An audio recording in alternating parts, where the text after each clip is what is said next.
Welcome in, everybody, to Fantasy Pros. This is the Fantasy Football Podcast. It is me, Joey P, Joe P. Zapia. That is Dan Harris, and it's you. And today it's about the rest of the season, the trades you want to make, the buy lows, the sell highs, the risers, the fallers, and everything in between. And Dan and I are going to break it all down for you on today's pod. And we're also going to, continue to honor our friend here, as I said we would all week. And I keep using that word honor. I keep using that word tribute, and I think it's very important that we continue to do that the rest of this week as we acknowledge that business as usual is not business as usual here at Fantasy Pros, but we are not going to leave you hanging. We are not going to leave you without your shows, without your football, because you know how much it means to you. And Dan, I got to tell you before we even jump into the show today, my daughters listened to the tribute show on their own, unsolicited. I'm not sure what came over them or why they wanted to do that, but they did. And they actually have notes for us. Actually, a note for you specifically, Dan Harris. No. So okay. Are you ready to receive some notes? Not really, but let's go. Yes, notes from the children, because, Dan and I don't get enough from everybody else. We've got to get notes from our children. Yeah. And I'm sure Will gives you notes too. But my oldest daughter, she, after the pod, she said it was really nice what you guys did, she said. And she knew Tags and knew about him for many years. And she said to me, Dan mentioned he liked Marvel. And I said, you're right. He did mention in that. And what a superhero tab he was, and is during this whole situation. And she said to me, tell Dan, she said, this is my note for Dan. She specifically said note. Tell Dan to remember what Vision said, which is that what is grief if not the perseverance of love? And I can tell you, there is such an incredible amount of love here over this weekend, over the last few months, and over this week as well. And I wanted to remind you, because if I don't tell you, then I get in trouble here at home. So, Dan, a little reminder for you. I do appreciate that note from your wonderful daughter. That is a great message. I will say that I receive a note from Will on all of my podcasts, which is, your voice stinks and I don't trust your projections. So my notes from my children are not nearly as impactful as those from your daughter, but that's a great note from your daughter. I thought it was going to be critical. That I appreciate that it was just beautiful. I'm sorry, I'm used to critical notes from children. Well, my youngest then said, tell Dan Harris that Emmanuel Sanders is a one-week wonder and stop overpaying in waiver wire. Get her on this show. Yeah. Let's go. Best player ever. Yeah, so there you have it. So today, as we always talk about, it's the trade candidates, the rest of the season show. And of course, here at Fantasy Pros, we also do that listener mailbag, which we're going to do earlier today than we usually do, because I want people to hear it, because I think it's important as we continue these daily affirmations and trying to give you quality football content, and also continuing for ourselves selfishly to heal in a very difficult time. But before we even get into that, once again, at Fantasy Pros, we like doing good things, and part of doing good things is giving you all free stuff for listening to the shows and being a part, and it would make me very happy to give every single person a Kyler Murray football right now autographed, but we're only giving away one. So I want you to go to fantasypros.com/contest, and I want you to make sure that you put in your entry for that. It's thanks to our friends at Pristine Auction as usual. And when you subscribe to our YouTube channel at youtube.com/fantasypros, you get 3 times the entry for that Kyler Murray football that is autographed by the genius himself, number 1. That is right, Kyler Murray. So make sure you head over to fantasypros.com/contest, drop a review of the show, especially right now too. Just drop reviews of the show anyway, because it's a great way for people out there to remember our friend and pay tribute to him. And again, the tributes have been astounding. And as we continue to move on here, Dan, I thought it would be good to take the mailbag, where we typically, we take questions from everybody, right, Dan? I mean, how much of your life is spent from, I don't know, August till December answering mailbag questions or Twitter questions, right? I would say a fair amount, right? 93%. I tracked it. 93%. Well, we've gotten so many thousands of messages, and I thought maybe this week in particular it was a little, strange to go right back to that. So instead of trying to pull thousands and thousands, and I do mean thousands of messages that you've all reached out to us during this very difficult time, I decided to pull one in the hopes that I can help somebody else by reading this. And this is an incredible email that was written to us over the weekend, and I just want to share it with everybody here at Fantasy Pros, and then I promise you we will get into football. But I know if I don't do it at the top, some of you don't listen to the end of the show.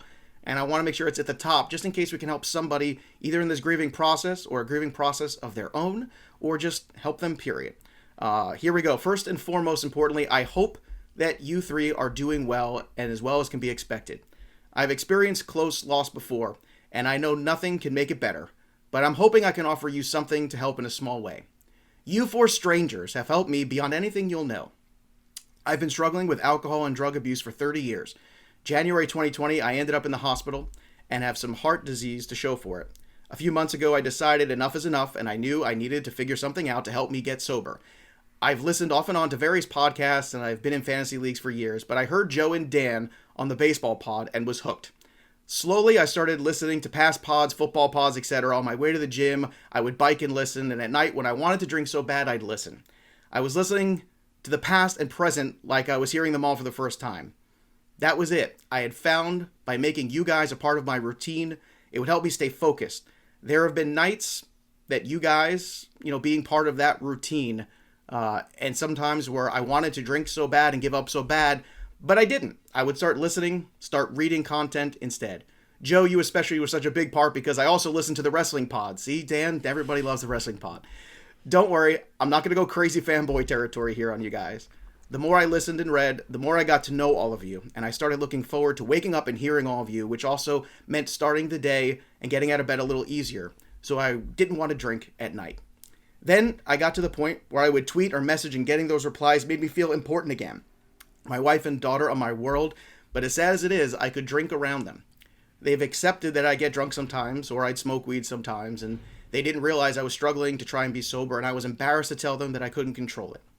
After they would go to sleep, I would drink myself to sleep some nights, so interacting with all of you in the fantasy community was and is so very important because it helped my routine and helped me focus on something else. Tags and all of you did that for me. You all helped me, and you're still helping me. The other night, I used Tags passing as an excuse to drink because it made me so sad. I was a coward. As an addict, I need a reason to tell myself it's okay to drink a couple. Then on Sunday, I listened to your tribute show to Tags, and Joe, I'm sure that my tweet was the one you were referring to on that show. I broke down and cried because I could hear the emotion in you that day, but I could also hear that you guys probably don't understand how important you are. The importance of what you do cannot be measured, and I know I'm not alone. I know there are others in my situation who aren't ready to talk openly about it, but I am. I told my wife how bad I was struggling, and she had no idea.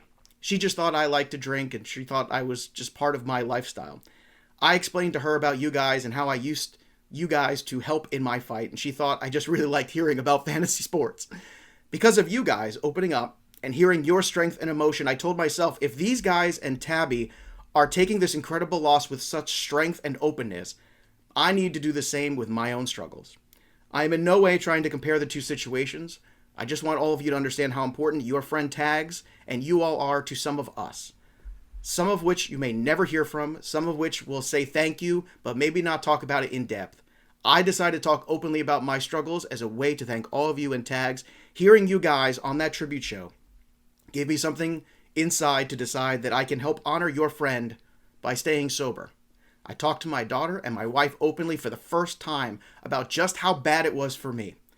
Thank all of you for giving me this. I'm so sorry for your loss, and I wish there was more I could do, but I'm hoping, if nothing else, just so you know how important Tags and all of you are to me.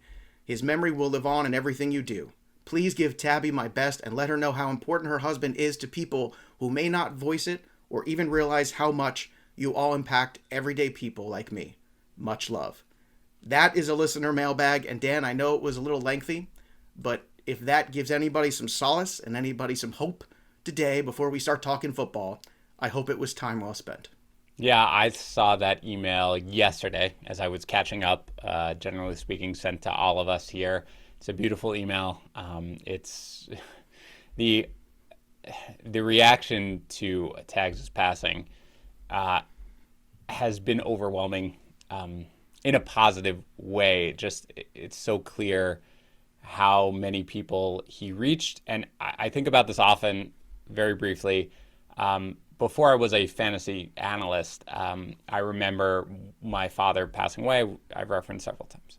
And that was in December, and we got bad news. And I remember calling a buddy of mine who was a in a fantasy league. We were big fantasy players together, and I told them that my father was going to die. They all knew my father. They were like, "Oh my God, like incredible!" Like we were breaking down, and there was a long pause, and then I remember I said, "Bet my fantasy team's going to be tough to beat in the playoffs, though, right?" And we paused for a second, and then we both burst out laughing hysterically. And for the next few weeks, we talked about fantasy. Like we listened to podcasts, like we did it. It is a wonderful way to sort of. It has an impact on people, and tags had an impact on people. So the reaction from that listener, from all the listeners, really has been overwhelming. I'm glad in a way that anything that we have done since then has helped you guys cope with it as it has helped us. But I'm also thankful that we can use fantasy football right now as a distraction, and what Tags would have wanted to keep going and to keep doing what he loved the most. And as frustrating as fantasy can be, reality sometimes is far worse. So, that being said, thank you again. I asked for approval from that listener of ours to read that, and of course I said I would do it anonymously. And I hope that, once again, as we continue on this week, we're going to continue to do tributes such as that.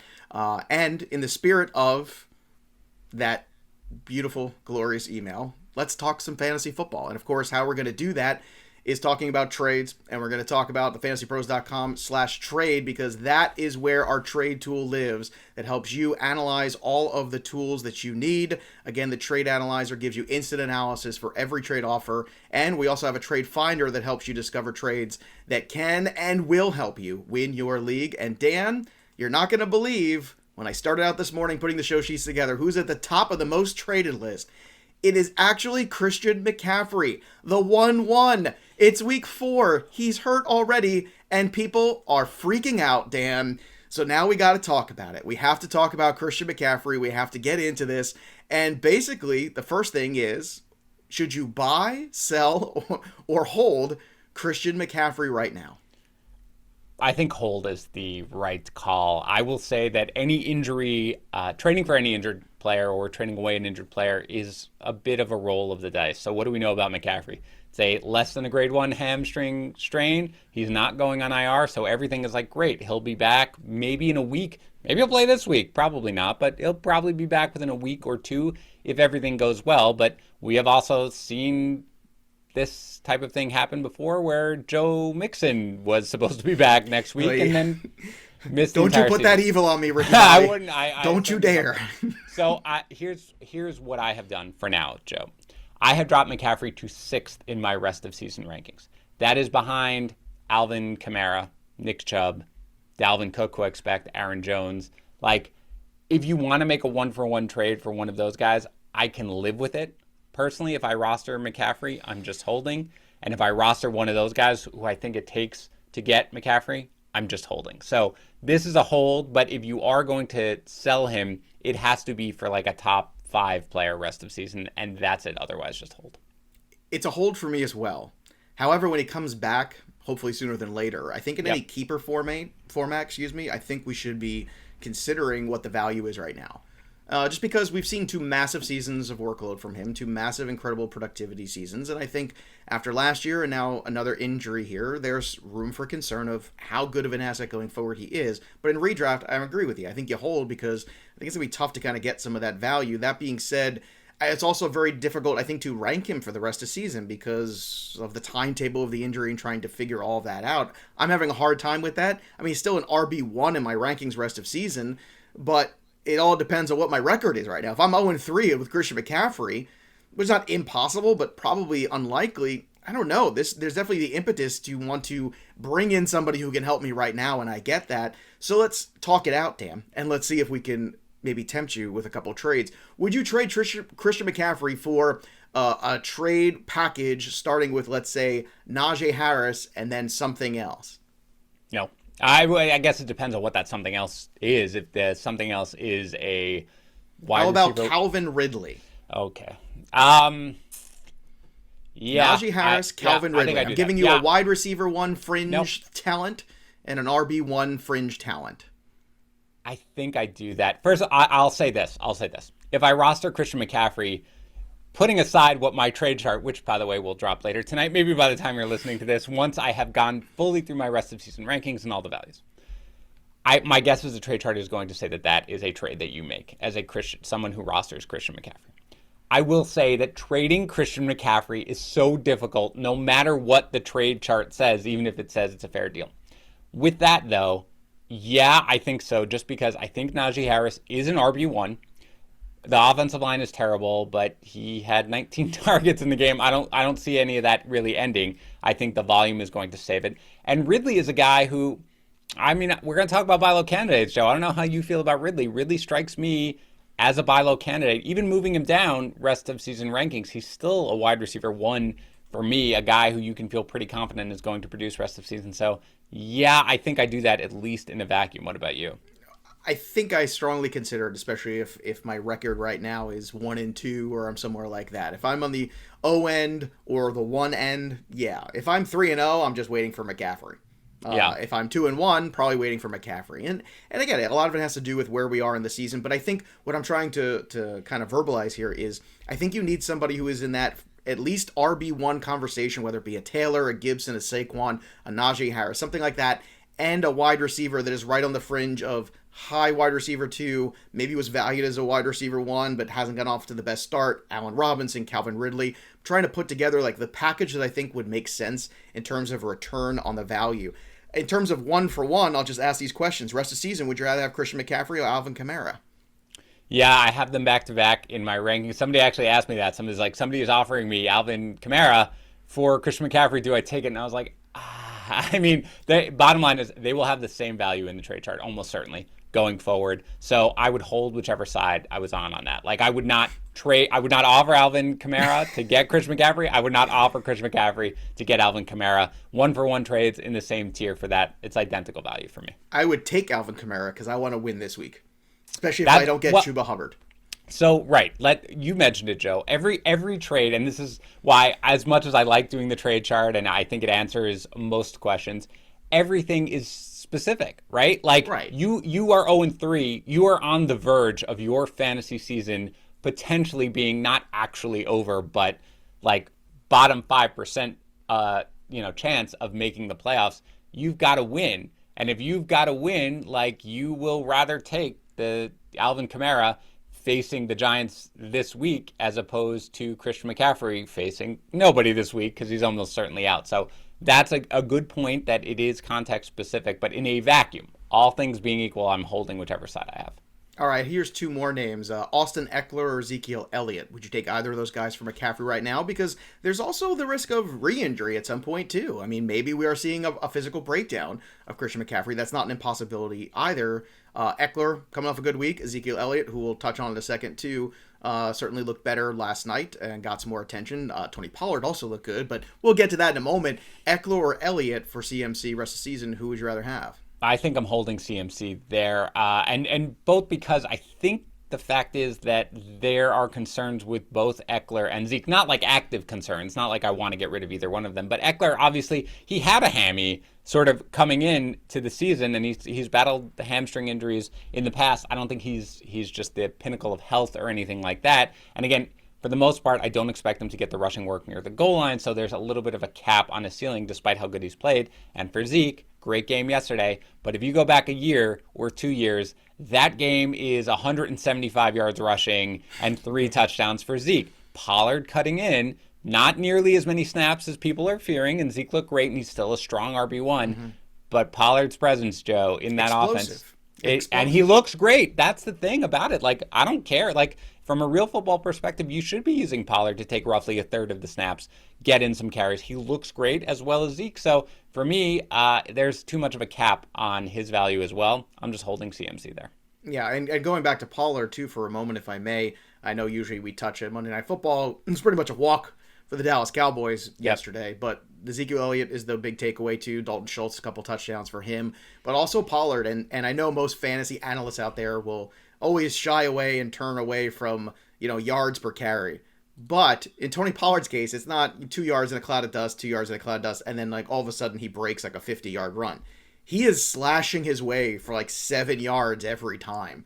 And it is clear if you're watching that this is a legitimate high yards per carry that he's got right now. And it's something to, I think, take a lot of notice on. And it's going to make the Dallas Cowboys very difficult to beat in that division. That division looks like it might be over already if the Washington football team doesn't get it together, Dan, because last night in Dallas, that was a certain statement game for them, and they look terrific. And the defense is continuing to improve. And, we talked on the IDP show, Scott Bogman and I, about the difference that Micah Parsons makes on that defense and how he would be able to contain Jalen Hurts better than most other linebackers because he's able to go sideline to sideline. He has such great speed, and you saw it last night. He had a half a sack. He had, I think, 3 or 4 tackles last night, but it was also just his presence that made Dallas defensively, I think, just a tick above where they were last year, which was very bad, but certainly now more competitive, which helps on the offensive side not put so much stress on them.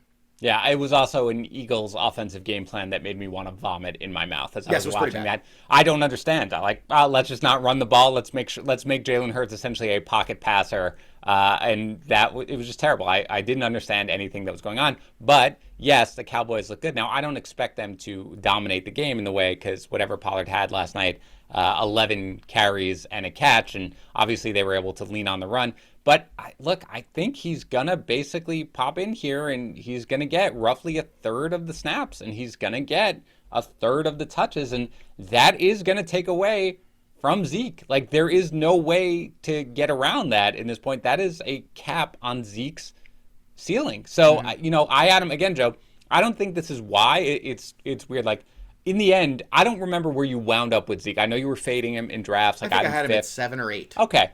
That's going to turn. That's going to be correct. No. But it's when you're making that choice in that range, Joe. That's everything, and you're going to wind up, I think, being correct on that. Not just because of there are injury concerns because of his workload or how he looks. It's just that Pollard has earned a role in this offense. The offense looks better when Pollard is in it. So I think it's going to be one of these offenses where you're going to basically not a platoon, because Zeke has and will continue to dominate the touches and the snaps. But I think Pollard is going to be here for the long term. So for me, again, and the thing about McCaffrey, because this is where we obviously started with it, is McCaffrey may miss 1 week and then be healthy the rest of the season. And McCaffrey, to be clear, you may be it's the RB1 versus the RB5 or the RB6. The RB1 in the case of Christian McCaffrey is a unicorn. This is a tier unto himself that basically is just a complete difference maker in fantasy. Nobody else is, not even Dalvin Cook. So that's why I can't bring myself to do it unless I'm getting somebody who could potentially have just enormous upside, which at this point I think Zeke doesn't really have anymore. We have over 1 million teams synced to our My Playbook tool, and Christian McCaffrey was the top running back traded according to, again, My Playbook League syncs. Now we'll go to wide receiver. The number one guy might surprise you because he's gotten off to a very good start, but perhaps some concerns starting to set in when it comes to Brandin Cooks. Brandin Cooks, I have to admit, was a player that I was a little fearful of drafting. I didn't mind drafting him later. I don't have any shares. Somehow in all my teams, I did not end up with one Brandin Cooks, and I wish I had, because it's been a pretty good start to the year for him. But I think with the quarterback situation here with Davis Mills, there's definitely some concern. Brandin Cooks, for you, would you buy, sell, or hold? Man, I think I'd probably sell, and I have a lot of shares of him because I did think this is basically it might be on the high end of the range of outcomes that I foresaw, but you did think that there was a likelihood of him the ball had to go somewhere, Joe, and even the most inept offense, Jets aside, can support at least one fantasy relevant sort of player, right? And it sort of felt like Cooks is the guy. You want to give him kind of a poor team, a poor quarterback. That's a guy Brandin Cooks can succeed with, because he succeeds on every team and with every quarterback. So far, we're at the peak of the value. He's got 32 targets in the 3 games, 322 yards, 23 catches. That's incredible. The problem is, again, Mills wasn't, I don't know about you, Joe, Mills looked, even though he didn't have a good game against the Panthers, more competent than I think I expected in that game. More competent in the short week for sure than I thought he was going to be. Short week is always tough to prepare for. I don't know how they do it, especially for a backup quarterback, which is why I was so concerned about it, because there's just not a lot of time to get the game plan together and to execute it in practice. But I will say this, I agree, it was not terrible. And the Panthers defense is much better than people give him credit for too. But I was saying that at the end of last year, I was screaming that into the void of hey, this crew is starting to figure it out. I'm a defense guy. I love the defense. And you could see that as that went on, this season, this very green group of guys started to actually play better together and stopped getting tricked by some of the older veteran quarterbacks who would be able to, look them off one way and then make a play somewhere else. They started to figure it out a little bit, and it's carrying over. But that being said, these first few weeks were very good matchups as well, so we'll see how it goes in the next 6 weeks. That's exactly what it is, Joe. I think it's now you have the backup quarterback plus the matchups at Buffalo, not good. The Patriots, very solid defense overall. Indianapolis, as they get healthier in the secondary, tough defense. Arizona fine, then the Rams, then Miami, where he's going to get Xavier Howard. Then the bye. I mean, at that point, makes me want to sell Cooks the way you keep talking about it. That's what I'm saying. And by the way, that is something that I want fantasy managers to really, really think about when they go forward is when you want to sell high or when you want to buy low, you should have the schedule grid up, ready to go every single time. Because again, if it were me, this is when I would be selling Cooks, like right off the bat. And look, he might have a great game against Buffalo. You never know. Cooks is a great player, and he's going to get so many targets. But with that matchup, man, like you can foresee this going south really, really quickly. So if I have Cooks and a guy, again, who I have generally, I think, been a little higher on than consensus each and every week, who I was probably higher on than consensus in our draft rankings because I kind of thought that target share was going to make up for a lot of deals. Now is the time where I think I'm like, okay, if people are still buying this, now I'm ready to kind of sell high if I can. Yeah, you definitely this offseason opened up a house for old wide receivers. That's definitely the Dan. Just come. It's like on the Statue of Liberty. Come, bring me your 35-year-old wide receivers. And bring me your tired, you're hungry. Dan Harris will roster all of you. Let's not limit it to wide receivers, man. You're an old, broken-down player at any position. I got your back. Come on over. We're good. All right. Can I get Brandin Cooks, or should I say, can I get Deebo Samuel for Brandin Cooks right now? Is that a trade? Yeah, I think you can, and I think I would. Yeah, I think probably as close as Deebo was to having a nice game here, I think there's reasons that you are going to look at that game and a fantasy manager is going to be concerned about Deebo. I think he got 10 targets in the game, but obviously he didn't have it. He dropped the touchdown pass, but you saw Kittle more involved. Brandon Ayuk was more involved. People, I think, want a reason to jump off Deebo if they can, and if you give them a bad game and you see Ayuk a little more involved, I think that's it. I think that's a trade that realistically you can make, and that is a trade that I would make, yes. Here's another trade that came straight from fantasypros.com/trade, which is our trade tool. It's Brandin Cooks for A.J. Brown. Can you buy low on A.J. Brown right now? Does Brandin Cooks get it done in the casual league, quote unquote? What we talked about is I really hate trading for players who are injured at this point. A.J. Brown may miss a week. He's like the toughest dude that, you can see. He played through 2 bum knees, but it's a soft tissue injury, Joe. And again, we hosted the baseball podcast as that wonderful listener.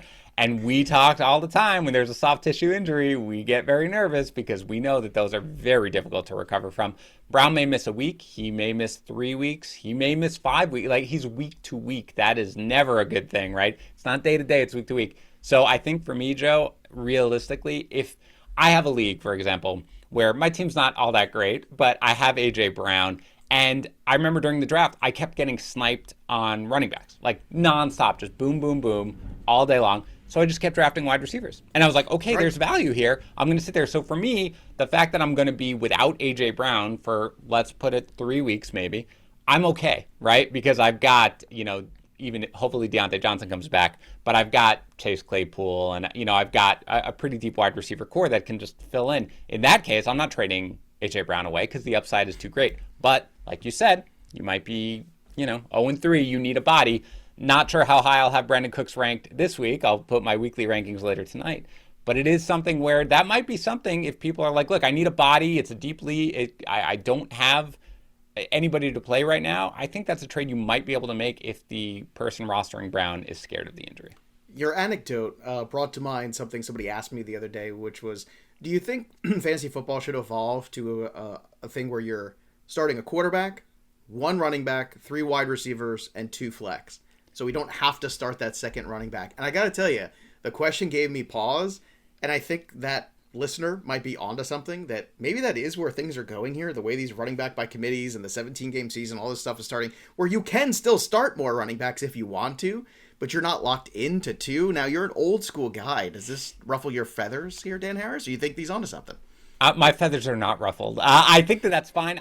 Look, I am a sort of a traditionalist. I like the two running backs, and I think there's enough out there. And that's part of the game. Part of the game where you understand that, like, man, I've got to lock in my running backs and figure out what's going on, because otherwise I am going to be dealing with a committee. If anything, Joe, I think that we should kind of eliminate the tight end position and make it more of a wide receiver tight end position, so that you still draft Kelsey, you still draft Waller, but then you can talk about, and Kittle, then you can talk about, do I start Kyle Pitts in a league like that or something like that? So a good part of evolution too. That's a serious conversation too, because there's teams that just flat out don't utilize the tight end in their offense.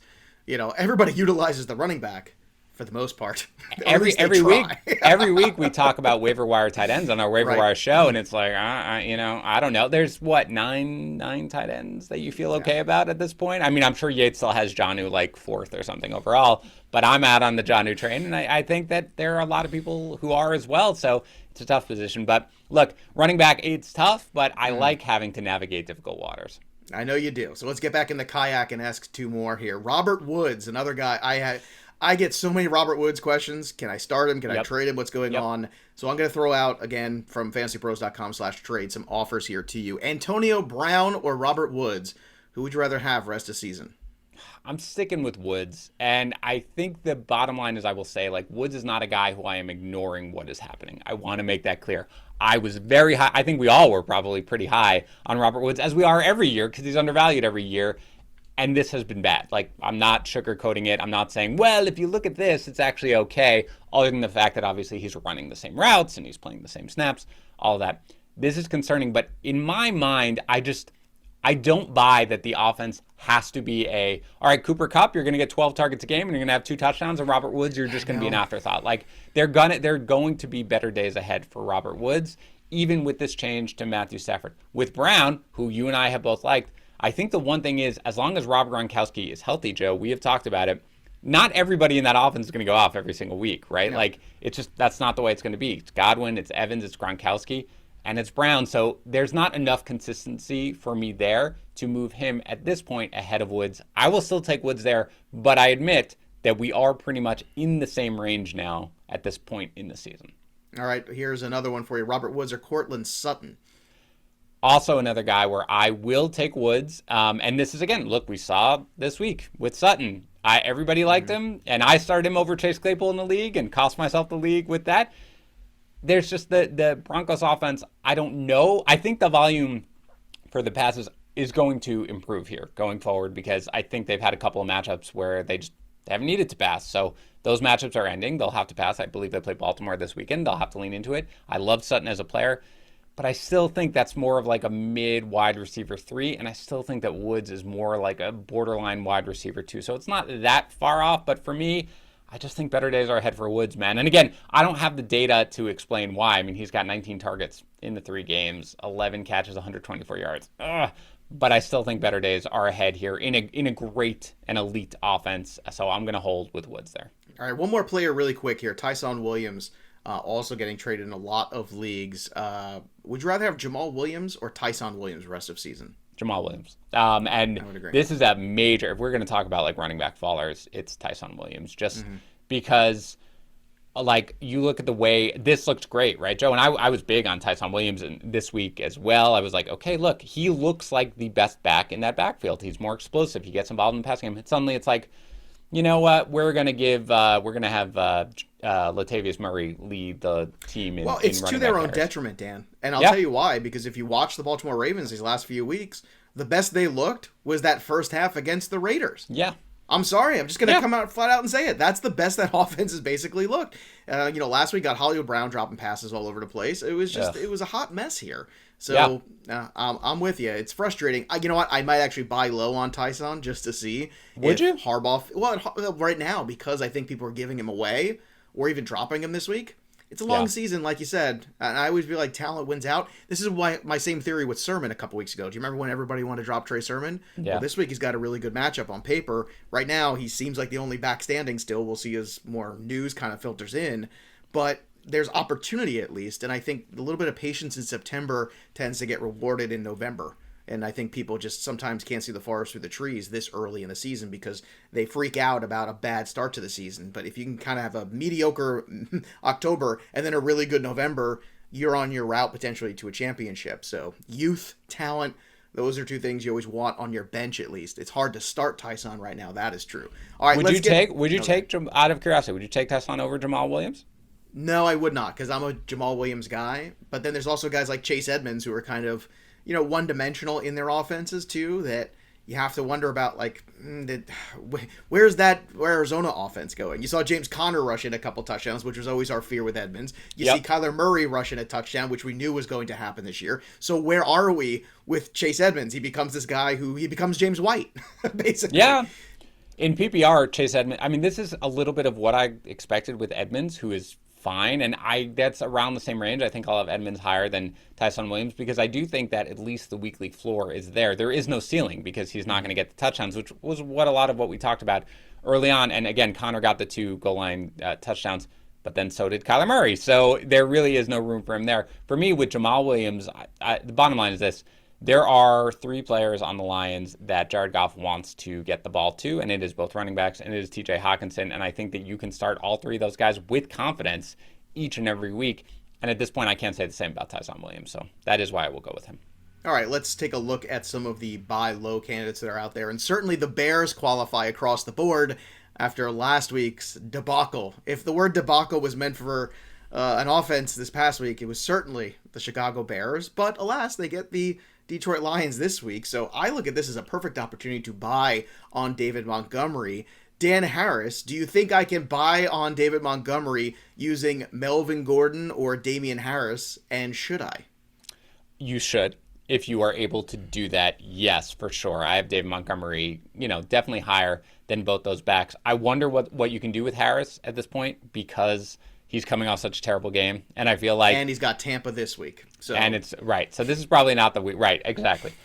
So this is something... But I do think, like, long-term, I think Harris is going to be fine. But for right now, certainly if you can do it, that's great. With Gordon, of course. I mean, Gordon is in the timeshare. Montgomery has just the vast majority of that backfield to himself. They did look terrible. That offensive line is terrible. But you mentioned it. It's not just Detroit, Las Vegas, then Green Bay after that. Like, there are better days ahead here for Montgomery for sure. So if you can do either of those trades, I absolutely would to get Montgomery on my team. I don't know whether or not you'll be able to pull it off, though. I bet you can do it for Damien Harris with maybe another throw-in piece. Melvin Gordon, maybe with a decent wide receiver. I think that might get it done, and I think Montgomery's an intriguing buy low right now because I do think it can't get worse. I'm pretty sure it physically can't get worse for the Bears offense than it was last week, considering they had less yards than the actual field goal that broke the record pretty much. I will also say I can almost guarantee you next week, Damien Harris will be in this spot because he'll be coming off that bad week against the Saints and then having to face the Tampa Bay run defense this week. Damien Harris might make an appearance on next Tuesday's show. Spoiler alert, everybody. Spoiler alert. You're right. You probably don't need to do it now, but you might be able to get him if you don't need to start Damien Harris this week. You might be able to get him super cheap because the person rostering him is mad about this last game. And they are like, I don't want to start him against the Bucs, and he's probably going to have a terrible game. So if you need a starter this week, you can't do that. But then you look at the schedule, Joe, after that, at Houston, Dallas, the Jets, the Chargers, who have a sneaky, terrible run defense right now.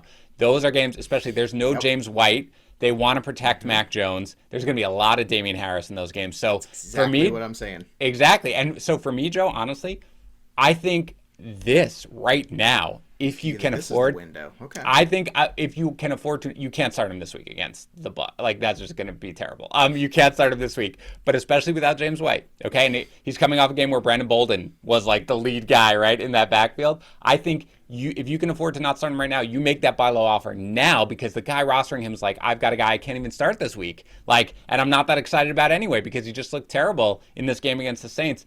You swoop in now. He, again, has another terrible game this week because the manager at that point might be, if he has a terrible game this week against the Bucs, he might be looking at it afterwards being like, okay, I got through the terrible sort of thing. He's going to be ranked as a starter against Houston. I've already sort of, I've dealt with all the bad stuff. I'm good going forward. Go now. If you can, make the move. All right. Here's another one, too. Another buy low running back, Najee Harris. And I keep looking at the Steelers, Dan, and I keep saying to myself, it's September, it's a new offensive line, it takes a while for an offensive line to figure it out together collectively.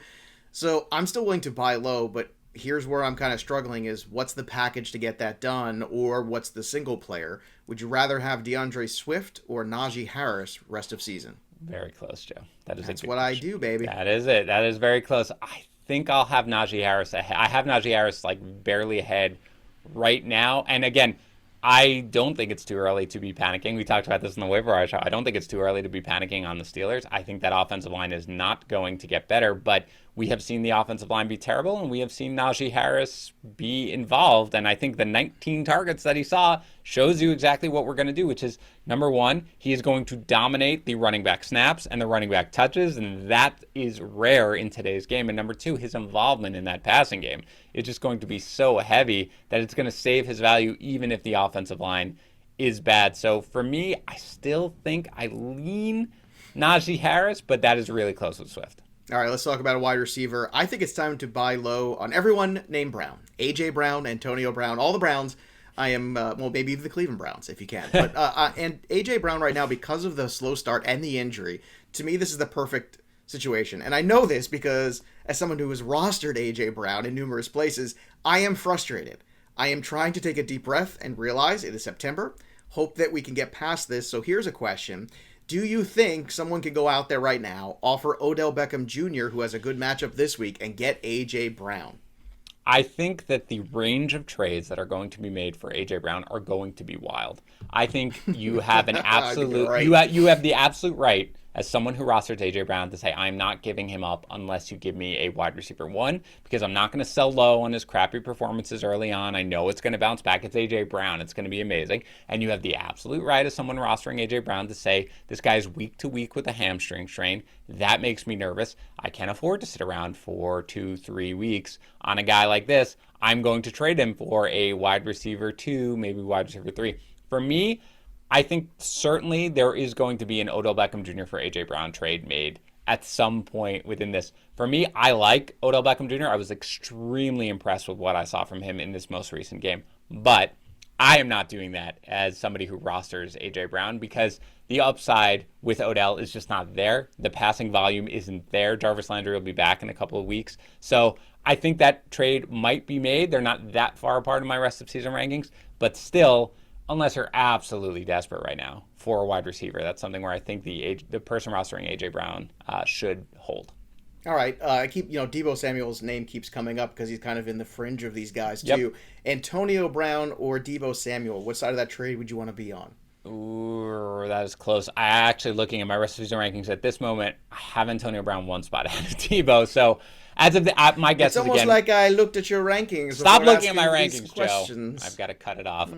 Yes, it's very close for me. And again, today is the day. Tuesday is my rest of season rankings day. I go back, I look at all the underlying data that is provided today, and then I come up with my rest of season rankings officially, really, today, this afternoon, and then I put in the trade chart. So it's possible that Deebo is going to be like a spot or two ahead, but my guess is they're going to be basically almost identically valued. So for now, I'll take Brown if you're forcing me to make a choice, but they're basically the same value. Yes, I am forcing you because that's what the show is then about. I'll take Brown. I will take Brown. There's my recommendation. We are men making decisions. We are that's tough. Steelers wide receivers. Is this an opportunity just collectively to buy low on any and all of them? I know I spoke about Harris before, but would you rather have rest of season, Robert Woods or Diontae Johnson? This is another situation where if it sounds like he's going to play this week, or it sounds like he's going to even play next week. If this is he's okay, he's going to be back shortly, I'll take Diontae Johnson, just because I think that the target volume is going to make up for a lot of the ills that are plaguing the Steelers offense right now. And there's just a lot of safety above Robert Woods. Other than that, unless you're going to tell me that Juju Smith-Schuster is also going to be out for a while, I'd probably take Woods ahead of Chase Claypool, for example. But if Juju is going to miss time, again, he's day-to-day with a rib injury, or if Diontae Johnson's going to miss time, significant time, then I might move Claypool again ahead of him. But really, other than that, because of how broken the Steelers' offense looks, it's really just Diontae Johnson that I feel comfortable taking ahead of Robert Woods because of the target volume. I agree, and I think that's exactly it. If you don't put yourself in the opportunity for volume, and that's where I struggle with Woods, is because the volume is not going to him. So how good the needle has to be thread so finely in order for Robert Woods right now to be fantasy productive. I'd rather take the risk of the injury and this offense that looks like it's coming apart at the seams with the Steelers, and they're hitting rock bottom. Make no mistake about it. Pittsburgh losing back-to-back games at home is something we never talk about on a fantasy football show or any football show. So they are either going to rebound and get it together, or this is going to be the story of the season. This is the end of this era of the Pittsburgh Steelers.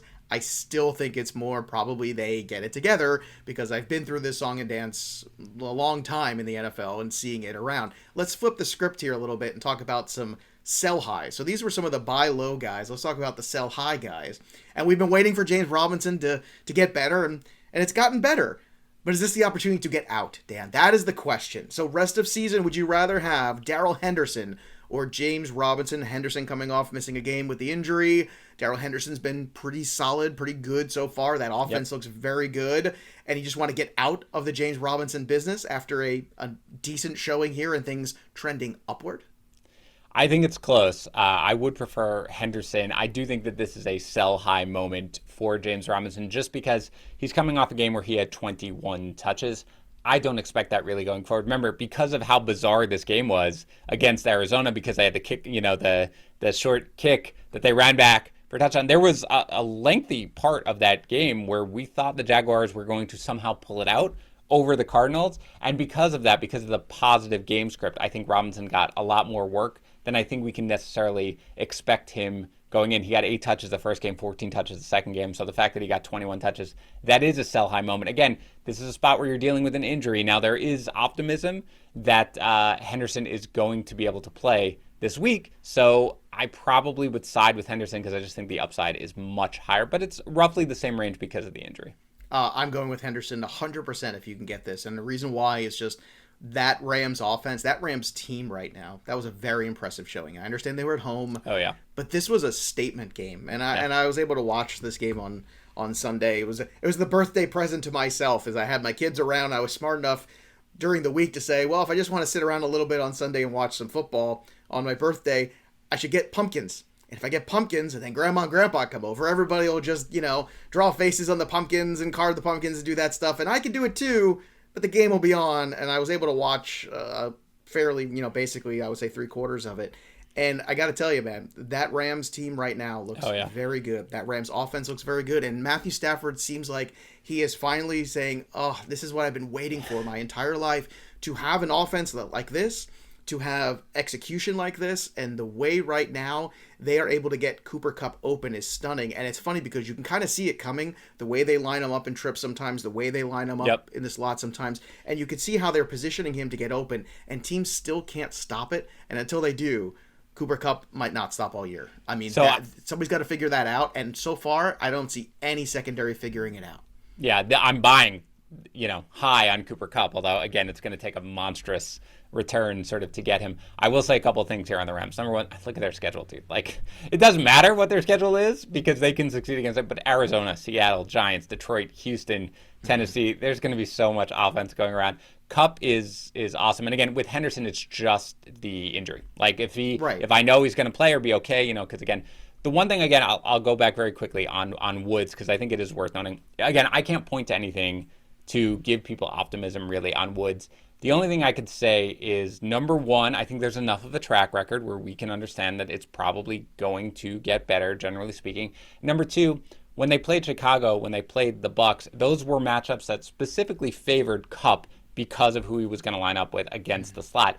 So with the fact that Woods got 6 targets against the Bucs, 4 targets against Chicago, which they won handily, I think that's a little more understandable. In the one game where it wasn't really great for Kupp, he saw 9 targets. Like, he didn't have the best game. He had 5 catches, Woods did, for 64 yards. But the fact is that the game that he got the huge targets was really the one of the 3 games where the matchup, particularly in the slot, did not absolutely favor Kupp. So I do think, again, as you go forward and the matchups are more neutral among the slot cornerbacks and the regular cornerbacks, I think Woods is going to see closer to the 9 targets that he saw in the second week. And that's a little bit why I'm just sort of holding firm on my evaluation of Woods. Dropped them a bit, but that is why the whole Rams offense, I think you can buy, probably including if you buy low on Woods.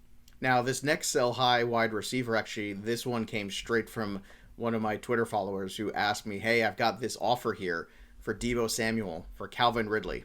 Mm-hmm. And Deebo Samuel's numbers are still, highly inflated because of that first game. And I think, again, I just think that we might be getting closer to maybe a little bit more rethinking the quarterback position in the next couple weeks ahead for the 49ers, and that becomes an unknown for Deebo Samuel. Deebo Samuel's a good player. Deebo Samuel's a player I've liked for a long time. He's also a player who's had an injury history, and when we change quarterback, we don't know what the difference is. Jimmy G has always liked throwing the football to Deebo Samuel historically. But Dan, I'm going to ask you this question. Is that just take it and run if you can get Calvin Ridley, who's gotten off to an admittedly slow start, for Deebo Samuel?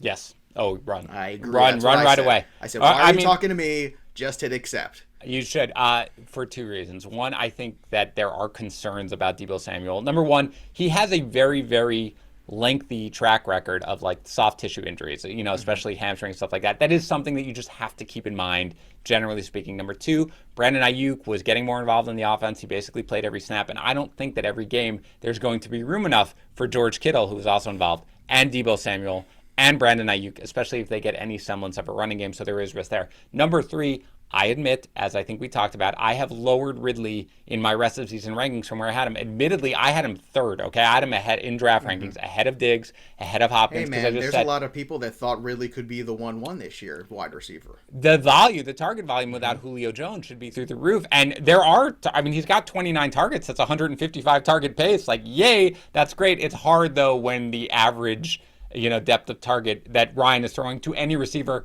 is 4.2 yards. Like that's just not going to get it done there. So realistically, though, I think there are going to be better days for Calvin Ridley. He's still getting a massive share of the air yards that are coming out. Admittedly, small amount of air yards coming out of Matt Ryan right now, but it's like half the air yards that are going out in that offense. That's enough. He's still on pace, Joe. He's on pace for 155 targets and 107 catches. He's only 933 yards, only 5 touchdowns. But that will get a little better as you go forward. So for me, Ridley is a lower wide receiver 1, certainly, than I had him ranked initially. But still, that's definitely higher than Deebo. Run and make that trade. All right. And as we always say, every Tuesday morning, we wake up and we look to the week ahead and the risers or the fallers after what we saw in week 3. So now that we've done that, we had our coffee this morning and we can look at those things. Let's talk about it. Let's talk about the running back, Dan, for you that has risen the most after this week in your rest of season rankings. Who is that? Yeah, the running back who I'm actually looking it up, Joe, because I put it in. If you could tell me who I actually had. It's Moss, actually. Zach Moss, correct. I'm totally fine. See, this is fine. This is my first podcast that I've ever done. Yes, Moss was my RB 51 coming into the week. He is now, for rest of season rankings, he is now my RB 34. Do I feel comfortable starting a Buffalo Bills running back? I do not, which is why he's my, asking myself questions just like Tags used to do. That's why he is still my RB 34. But, he went from inactive to 2 garbage time touchdowns to looking really good and kind of being the lead running back here for Buffalo. So he was a complete afterthought even coming into last week. And now I think he's a running back that you want to roster if you are rostering somebody in Buffalo. So for me, he's moved up significantly. RB 34, kind of guy you can maybe get away with a flex play most weeks. This isn't even your first podcast today. Oh, no. I've done like 7 podcasts in the last 2 days. That's why I blame all that. I'm not overloaded. Come on. For me, it's Tony Pollard. I've moved him all the way up to 20 overall because, Dan, I'm falling in love with Tony Pollard. Okay. And once again, it's Ezekiel Elliott. He said he was going to have good games. He had a good game, right? Right? Yeah. This is what he did. But he didn't crack 100, right? Wasn't he at 95 last night, if memory serves? Yes, 95 is correct. So the streak is alive, where he still hasn't rushed for 100 yards and had a rushing touchdown the same game since December 29th of 2019. I just love that. It just stuck in my head. But Tony Pollard's not going away. Tony Pollard is that perfect guy that if you have a Derrick Henry or a Chubb or an Aaron Jones, and you just think, I'm just going to put Tony Pollard in there too as my second running back, I think you're going to be okay. Like, I think you can look around and say there's a lot worse guys you could start every week. He has become an RB2 now that I feel comfortable with so far. And he just looks explosive. He is hitting the holes. He is getting 6-7 yards at a clip. It is fun to watch. And I don't think it's going away. I think it's becoming this identity of this Dallas Cowboys offense that is going to be really fun to watch when they start getting into playoff matchups with teams like Tampa, teams like the Rams. I mean, the NFC right now is looking very strong with some of these offenses and the way that they're running. So Pollard, to me, cracking right at that top 20, probably higher than most people have him, but I don't care because I feel so good. Once again, I put so much equity, Dan, into how good an offense is. because that when an offense is good, it equates into fantasy points, period. That's why they made that Darrell Henderson trade for James Robinson before, right? That's why we're making those trades. You have to look at the bigger picture. And the bigger picture right now says Tony Pollard, he's good. He's good. Yes, Dan. So would you prefer him over Damien Harris? Very close. Damien Harris, because I know he's got tough matchups. Right now, Damien Harris is at 19 in my rankings and Pollard's at 20. Okay. So I'm still going with Harris just by a hair. But this week, I would rather start Tony Pollard. I can tell you that. Unabashed. Unapologetic. All right, so if those are the guys that are rising, Dan, who is falling for you in your rankings at the running back position this week, rest of season? Yeah, we mentioned him earlier. It's Tyson Williams, a guy who I had bought into as sort of the running back that you want to roster in Baltimore, but his percentage of the running back snaps and touches and everything like that is just A, fluctuating, and B, dropping. So he's a guy who I moved down. RB21, that was probably aggressive coming into the week, down to RB33. So a guy I'm avoiding now. All right. For me, the guy that I've dropped the most is Josh Jacobs. And This is tough. I've dropped him all the way down to 34 now. So I think it's even lower than I had him this morning. I think it was another spot there that I moved him because I like somebody else more. But I'm struggling with this. I'm struggling with the health. I'm struggling with the Raiders and trying to just come to grips with the fact that, the Raiders seem like they're pretty good. Peyton Barber having a huge day and all that stuff. And the matchup they've got this week on paper against the Chargers should be very good for whoever's running the football. And I don't know if that's going to be Josh Jacobs. And that's the thing. When you start dealing with a guy who's not on the field and there's other running backs around, this becomes a very messy situation. I don't know if you're still in a spot, Dan, where you could sell on Josh Jacobs based on name brand recognition, because I think he still carries that. If you can, I would strongly consider it. Would you? Oh, yeah. I mean, I was probably out on Josh Jacobs before we should have been out on Josh Jacobs, so I'm certainly out now. I was out on Josh Jacobs before it was cool to be out on was Josh so Jacobs. Cool, man. I was so gone out of that. Yeah, so that would be somebody who I definitely would. All right, let's continue on here with the wide receivers. For me, who's moved up the most, it's Mike Williams. That's right, a player that I liked a lot this year, but we know somebody absolutely loved. And Mike Williams all the way up to number 11 right now. He just can't be stopped. He's a touchdown machine. And the other game that I got to watch extensively this week, and not just Red Zone, I like to try to clip over to some other games where you're really watching certain quarterbacks play, because I want more information about Herbert this year and what this offense looks like. And I was so impressed with Herbert. I really was. This is a big game on the road in Kansas City, and Herbert played phenomenal football. He got backed up into some bad spots at times and then basically threw his way out of it. And Mike Williams looks just tremendous. This might be too high. I don't know. Maybe it's sentimental reasons. All I know is that Mike Williams is at 11 right now for me, Dan. I don't know where you have Mike Williams, but it's hard to argue with the productivity that he's had. As of right now, which again, as we record this, I say are my early rest of season rankings, and later today I will have my final, but he is at 17, which I thought was aggressive as well. That is, Joe, I've been waiting to say this to you for a very long time. That is the correct answer. Mike Williams is the riser who should be. I have another name just because I knew you were naming him as well. But Mike Williams is absolutely the guy who should be rising up draft boards each and every week, because not only does Herbert look great, Williams looks amazing. Like, he is just everything that sort of the peak point of his value in terms of what we thought he could become. He has become that. So, and I got to tell you, as a fan of his for many years and someone who rostered him for many years, the frustration of the injuries just take its toll on you. So it's so great to see him doing what he's doing right now. So those of you who have him and drafted him, congratulations. Who's your guy that's risen up at wide receiver?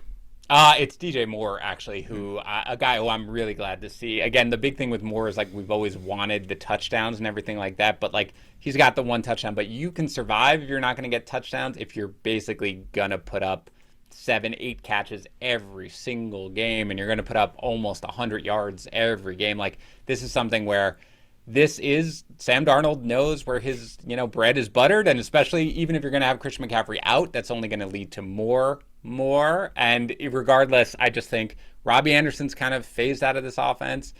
Terrace Marshall Jr. is getting involved, but not that much. It is Moore. It is McCaffrey. I love what I am seeing from him. I think it's just going to be a dominant season. He was 15th for me coming into the week. He is 9th for me now, like a wide receiver 1 with a bullet for me. I've got him at 12 right now. Yep. I've still got Williams just a hair ahead of him. Mm-hmm. DK Metcalf I still have ahead of him because I'm trying to think long term. It's it's tough right now. McLaurin's got a really good matchup this week. Those are the guys that, I'm struggling, but another big game from DJ Moore for me could probably leapfrog. But of course, that's not just about the ups, it's about the downs. So Robby Anderson, same team for me, going down to wide receiver 36, right on that fringe now. And it just breaks my heart. And I think this is going to turn around. I really do. This might be a great buy low opportunity because with Christian McCaffrey out, they're going to probably have to throw the ball a little bit more, I would imagine. And I think teams are going to recognize, all right, we've got to stop DJ Moore. And it's so funny to me, Dan, because last year, if you recall, it was all Robby Anderson to open the season, right? Yes. First 6 weeks of the season was Robby Anderson season. And everybody was like, what about DJ Moore? And then teams started to stop Robby Anderson. And then DJ Moore came alive, and I wonder if we're going to get the inverse this year, which would be ironic and hilarious.